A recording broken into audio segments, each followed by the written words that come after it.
Hello, and welcome to the first ever episode of the Desperate for Love podcast. I'm your host, Sophia, and thank you so much for being here. Desperate for Love is so on brand for me. If you're watching this on video, you can look me in the eyes and tell me that they don't scream desperate. Go ahead, I'll wait. Desperate for love is a theme that's been present throughout my entire life.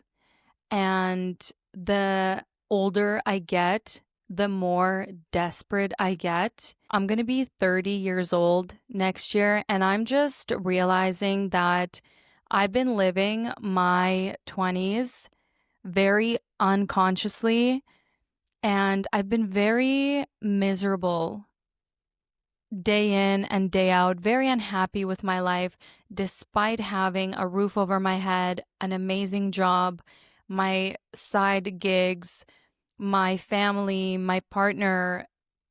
I have everything I need and more to be happy, and I have so much to be grateful for. I have been not okay for a very long time, and I'm creating this podcast because I want to start conversations that never happen on social media. Everybody pretends to be happy and perfect, and it's very rare that people will come out and admit that they are struggling. And so I'm here to self heal, impact you to want to change and heal, and really, I just want to make the world a better place, and I'm going to do it one heart at a time, starting with mine. I'm so desperate that I took an old Instagram account of mine and I changed the URL to reflect Desperate for Love. And so I'm low-key tricking some of my followers into following the pod. They had no idea they signed up for this new era with me. Surprise! You didn't know you were coming?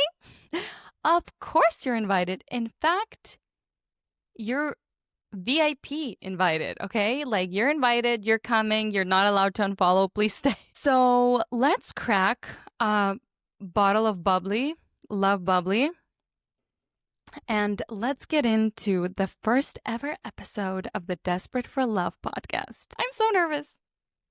I'm nervous, and this is literally my 7th time recording this episode. Desperation and longing for love has been my theme my entire life, okay? I remember being young and having a million memories of my childhood, a million adventures, but all of those memories were dominated by everyone and everything but my parents. Right off the bat, no shade to my parents. I love them very much. I believe that we signed an agreement before coming to this planet, and they agreed not to love me so that I can learn to love myself, because this is how this world works. It's very backwards. You are experiencing lack of something so that you can learn to find that void and fill it yourself. And so here we are. That's how it all started. I came here to learn how to love myself. I'm going to be 30 next year, still don't know how to do that, but that's okay. So started off with just me not having enough love and attention from my parents. Later, my sister and I's relationship was not the best. We actually didn't get along until I was about 19 years old. So my entire life, I kind of just have this theme of just being alone, feeling very lonely, and longing for love and chasing love. Like, I'm not making this up. I'm deeply, desperately desperate. So when I emotionally disconnected from my parents, the way that children do when they reach the age of 8 or 9 years old, when I became my own little human self, my longing for love translated into longing for love from other people. And so I was longing to be accepted by my peers. We happened to move to Canada when I was 9, and I went from having all the friends in the world, getting along with everyone, always being in a circle of kids everywhere I went, to going to a school where I know nobody and I basically got bullied like all the kids do. That gave me very bad whiplash in addition to my lack of love at home. And so, following that, when I was old enough to understand that, like, okay, people get married and have families, at a very young age, I started like really longing for love from a boy, from, whatever. I remember my first heartbreak. I remember being 11 years old or 10 years old and coming across this kid on the internet, and he was like some German singer or something. And I just remember having the biggest crush on him. I thought he was so cute, loved him so much, and I knew that he doesn't know that I exist and that we could never be together. So that just destroyed me. Following that, I actually started talking to boys, grade 8, grade 9, grade 10. You're talking to boys, you're texting, BBM, all that fun stuff. And I kid you not, whenever I would exchange phone numbers with a boy and he would text me, hey, or like he would text me first, I would immediately picture myself at the altar with this person. And I was like, oh my God, yes, like this is the love of my life. We're going to get married. I don't know how many counts of that experience, just every single boy that I would talk to, I would just be like madly, madly in love. And then I would have this other thing where I would have the biggest crush on a boy, but then the second he found out that I have a crush on him, and if he liked me back, then I was like, oh, no, no, no, actually, I don't like you anymore. So a little bit toxic, but that was a thing. Now, fast forward to my late teens. I didn't have a boyfriend until I was 18 years old, and that hurt. It hurt because my best friends would come back from summer camp when we were in grade 8, and they would come back and be like, Sophia, I got a boyfriend. His name is whatever. This is what he looks like. We added each other on MSN. I just watched all my girlfriends get boyfriends, hold hands with them, go to the movies with them, do all the amazing things that I wanted to do but couldn't. And then here I am, 18 years old, still single. Where is my boyfriend? And the sad part was that so many guys would tell me, how does such a pretty girl like you not have a boyfriend? I would be like, I don't know. Like, tell me about it. Like, how does a girl that looks like me not have a boyfriend? Like, I know I'm a little bit thicker. I struggle with body dysmorphia and body weight issues, body image issues. We'll talk about this in another episode. But how can you not like me? Like, I'm so cute. I got into like better cliques and I'm now friends with all these better people and all these groups. Like, I'm out there, I'm putting myself out there, I'm social. How has nobody asked me to be their girlfriend yet? Just how? How? Maybe they saw that I was desperate. Like, I'm not even kidding. I wouldn't be surprised. Anyways, fast forward, got my first boyfriend in Ukraine, obviously, because when I would go to Ukraine, I would be the queen over there. But every time I would come here, nobody's interested. Like, what a curse, right?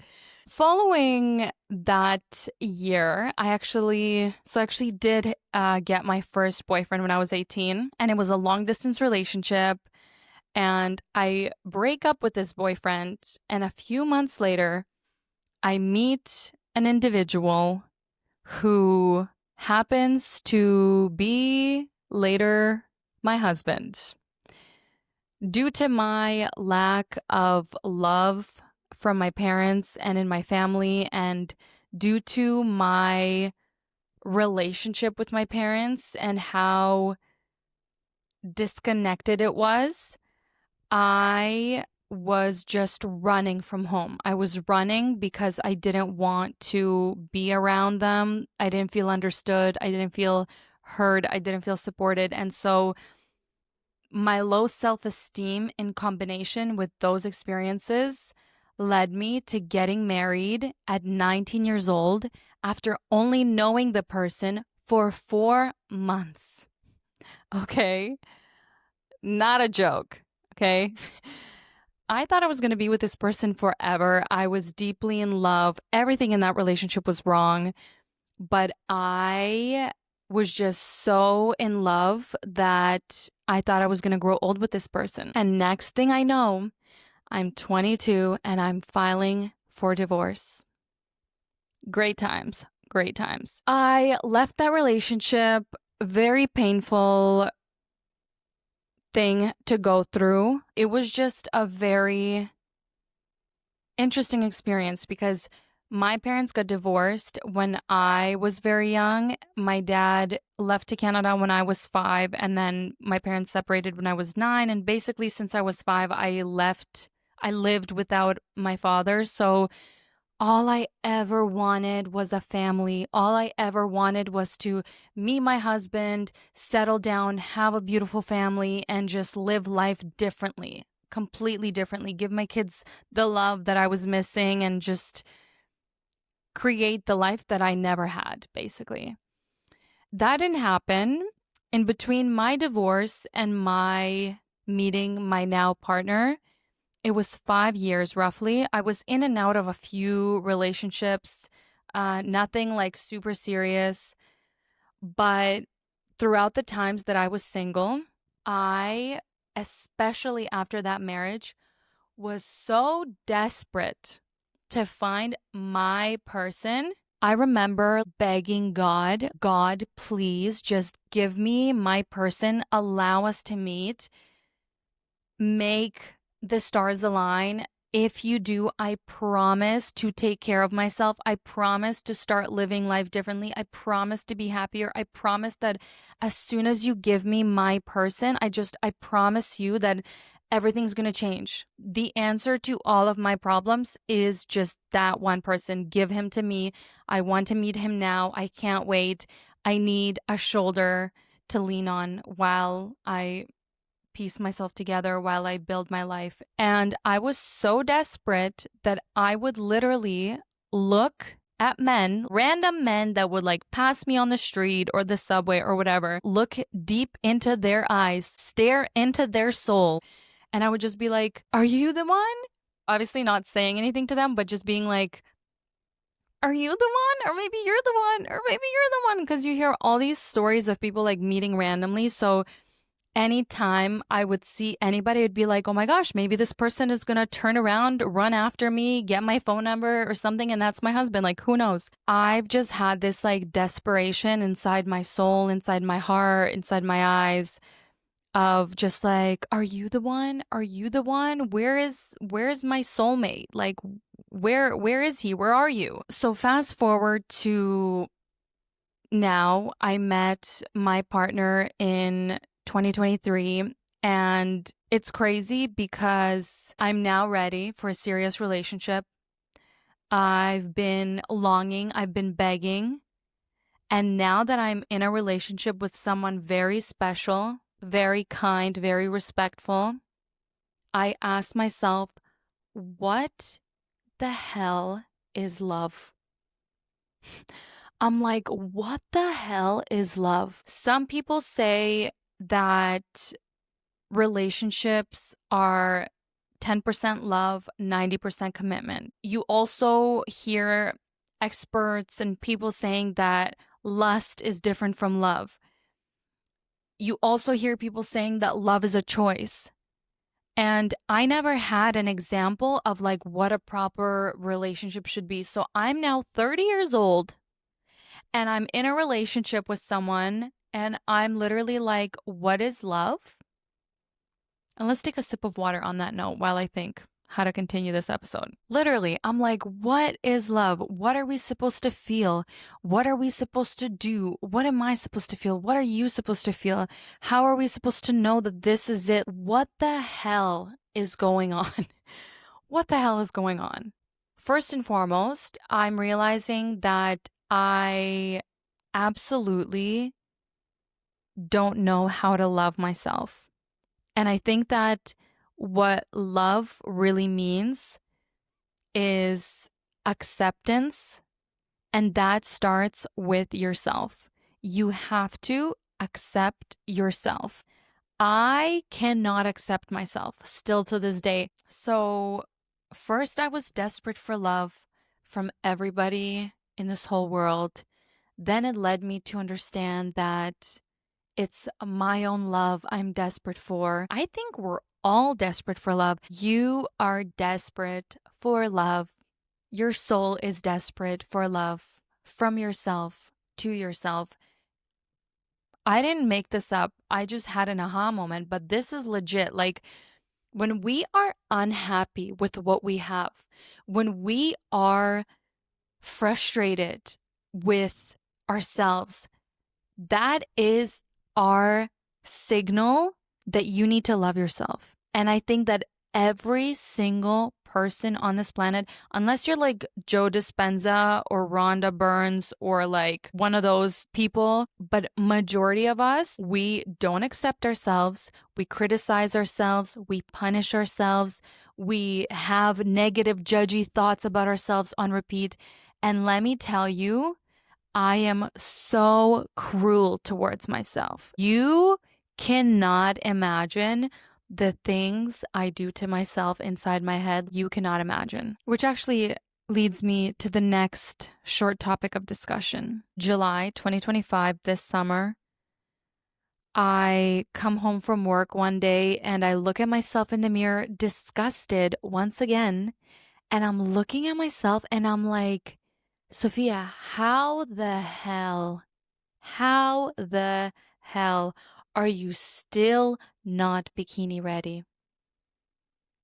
I have been dieting since I was like 14. I later in the last 10 years learned that it's nothing about dieting and everything about lifestyle. And I know exactly how to achieve the goal that I'm striving for, but I'm still not doing it. And the fact that I know how to do it and I'm still choosing not to do it, that just makes me be more mean towards myself and judge myself even more. Like, how dare you know that you're hurting your body, know that you're hurting your soul with all the toxic negative thoughts that you're saying to yourself, and you're still doing it? Really? You're choosing the pain of being unfit over the pain of discipline? Really? You're choosing the easy things in life? Really? Really? That is what you've chosen. You're 29 years old. You're going to be 30 next year. What are you doing? When I meet women and girls roughly my age, I immediately scan them and I'm immediately like, do you have more or less wrinkles than me? Are you thinner than me? Are you more beautiful than me? Do you take care of yourself more than me? Do you dress better than me? Do you smell better than me? Do you have a higher paying job than me? Are you happier than me? If the answer is yes to even one of those, I'm immediately jealous. I'll admit it, I'm immediately jealous. If the answer is no, and if I do feel like I'm fitter than this person, better, prettier, whatever, instead of being happy and being like, ooh, I'm better, I do something equally as bad as being jealous. I judge. I judge. What my goal is, I really want to just regain my focus and become more conscious in the way that I live. I want to walk with other women. I don't want to criticize other women. I don't want to belittle other women. I want to rise with other women. I want women to lift each other up. And I can't do that yet when I'm unhappy with myself, when I'm not loving myself, when I'm not accepting of myself. And so going back to, I'm looking at myself in the mirror, and we actually got invited to a pool party this summer, and I wore jeans. I wore pants. And the last 2 years, I've been mainly wearing pants and jeans. Summer is for people to take off their clothes, wear shorts, go rollerblading, wear a tank top, wear a sports bra, show your skin off to the sun, absorb the vitamins, absorb the sun rays.